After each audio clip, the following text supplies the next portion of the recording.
You ever type a prompt into an AI, hoping you're going to get a masterpiece, but what comes back is, well, kind of meh? Yeah, we've all been there. But what if AI could do way more than just answer a single question? What if it could actually think, plan, and act on its own to finish really complex projects? Well, that's exactly where AI agents come in. Let's get into it. So, to really wrap our heads around what an AI agent is, we've got to start with what it's not. And it all comes down to moving past the simple one-and-done prompt that we're all so used to by now.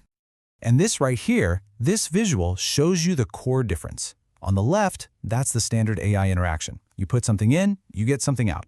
End of story. It's a one-way street. But on the right, that's an agentic workflow. See how it's a loop? The AI thinks, it acts, it then looks at its own work, revises it, and repeats until the job is actually done right. So instead of just saying, hey, write an essay about the Roman Empire, an agentic AI breaks that huge request down. First, it would probably create an outline. Then it might hit the web to do some research for key facts. After that, it'll write a first draft, and then, this is the important part, it revises that draft. It's the difference between just giving a command and actually having a strategy. So the big question is, how does an AI actually learn to think this way?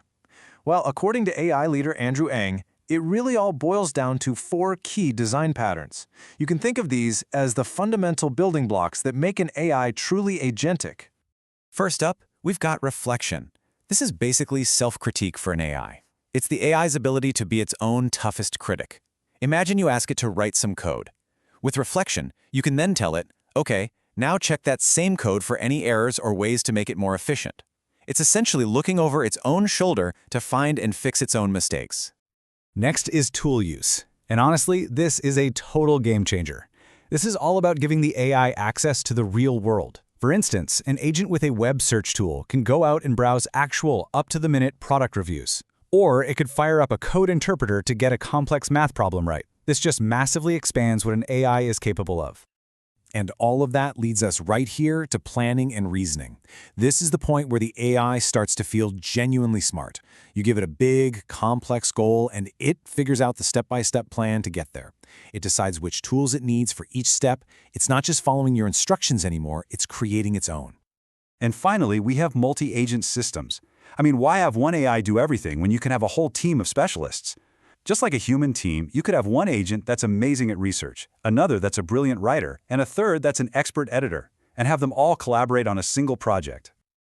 Okay, so those are the 4 key patterns. To help you remember them, just think of this little phrase: red turtles paint murals. That's reflection, tool use, planning, and multi-agent systems. Now, that last pattern, multi-agent systems, it raises a really important question. How do these agents actually work together? Well, let's take a look at a couple of the most common ways they're structured. The simplest setup is the sequential pattern, and you can think of it just like an assembly line in a factory. The first agent does its one job. Let's say it extracts text from a scanned document. It then passes its work to the second agent, who summarizes it. That summary gets handed off to a third agent to find action items, and so on, right down the line. But of course, it can get way more sophisticated. This is the hierarchical pattern, and it works just like a company org chart. You have a manager agent that gets a big task, like writing a business report. It then delegates all the smaller, specialized jobs to its sub-agents. One is monitoring market trends, another is analyzing customer feedback. They all report back, and the manager agent compiles everything into that one final report. Okay, so we've seen how these agents think and collaborate.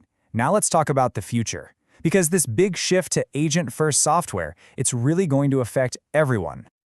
This quote from Y Combinator just perfectly nails the scale of this shift.